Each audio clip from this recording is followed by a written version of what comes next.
Hello student, welcome to the online tutorial session. Today's topic is ring topology.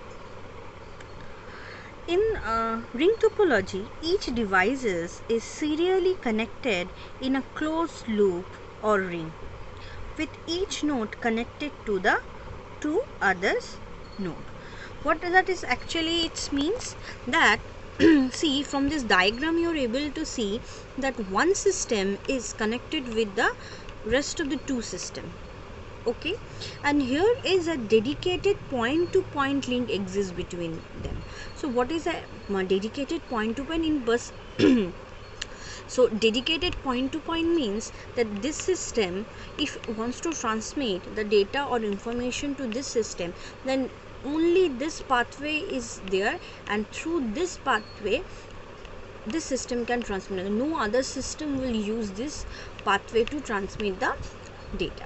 So this is the meaning of the point to point dedicated link. Now we will go through some characteristics of it. Okay, so that's what I have said, that ring topology is like a bus topology but with a connected ends.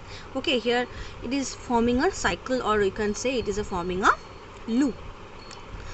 The node that received the message from the previous computer will retransmit it to the next node. Suppose in previously A, B, C, D in a circular motion it is there.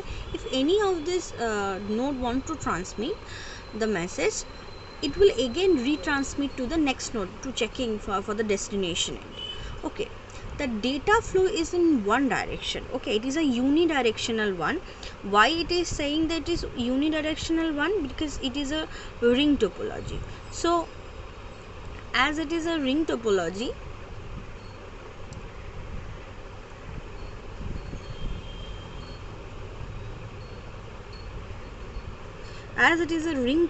it's from a ring. So any one directional data can be transmitted.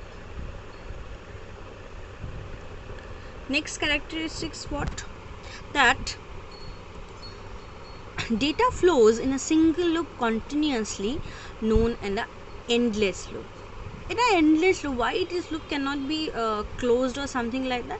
Because it will keep on going. If because all the nodes in it wants to, if any of them wants to transmit, then it is keep on checking the all other nodes to search for the destination end. So that's why it is an endless loop. Okay, it has no terminate ends, so each node is connected with the other nodes and having no termination point.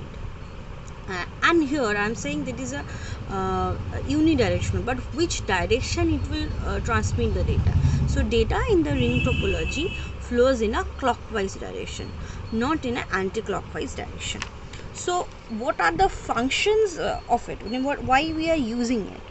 So function is to send the data, a device has to collect a special electronic message, is called token.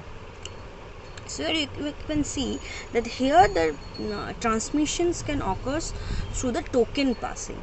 Okay, so what is token passing? See, it is a network access method in which token is passed from one computer to another. And what is token? It is a frame that is circulated around the network. Say, take an example. When right now, if you go to the State Bank, so they will give you a coupon or number. Okay, it will be displayed to a respective teller, and when you see your token number, then you will go to this respective teller and deposit your money or withdraw this money. So this is the same thing concept. There is also token is used. Here is also a token is used. Okay, the message along with the token then travels in a circular manner. As the topology is called ring topology, so it in circular manner it will travels from one node to the next node in a particular direction. So what is the particular direction? The direction is a clockwise direction. Then the station whose address is matches with the end address, the data accepts the data. So it will then, it is though continuously moving from one node to another node. Why it is moving? It is checking the destination address with the rest of the nodes. If it is find the match that yes, this is the destination address and this node's having this address, then what will happen? They will copy the information. Okay, and it is also attached a acknowledgement receipt. Acknowledgement receipt nothing but the flag that it has received, because again if token after reaching to the destination end, again we have to release the token. So if you again, then if you not raised any acknowledgement that is from this token data has been retrieved, then to again the token will pass. So that's why one flag or acknowledgement receipt is attached with it. Then the retransmit the data back into the source code, because then token after getting the acknowledgement received, then this token is going back to the source environment from whom actually this information is coming. Okay, where it is finally remove the network and token made free, where actually the source, destination and everything address is put into the token. So it is retrieved from in the source end, and then the token remain free in the network. If anyone wants to transmit, then it will catch the token, put every information in it, and then it is transmit to the destination. In this way the whole procedure is going on. Okay, next, what are the advantages of the ring topology? So first point is network management. Okay, so faulty device can be removed from the network without it bringing the network down. So it will, if any one system is problematic, is giving in problem, or any problem is there in it, so then the whole network will not shut down, only you can singly remove this system. Okay, product availability. Many hardware and software tools in the network operations and monitorings are available. Okay, cost, twisted pair cable is inexpensive, not so expensive, okay, but easily available, so therefore the installation cost is very low. Next is reliable. So it is more reliable network, because the communication system is not dependent upon the single host of the computer, because here one computer is connected to another, so no host concept is there, so that's why it is very reliable one. Okay, so what are the disadvantages of it? It is saying that the difficult in troubleshooting. So it requires a specialized test equipment, because in the whole network, if any of the system is not working, we have to identify which system is not working. So specially equipment is required. Test equipment determines the cable format where actually fault has been occurred. If any fault occurs in the cable, then it will be disrupted the communication for all the nodes. Okay, next, failure.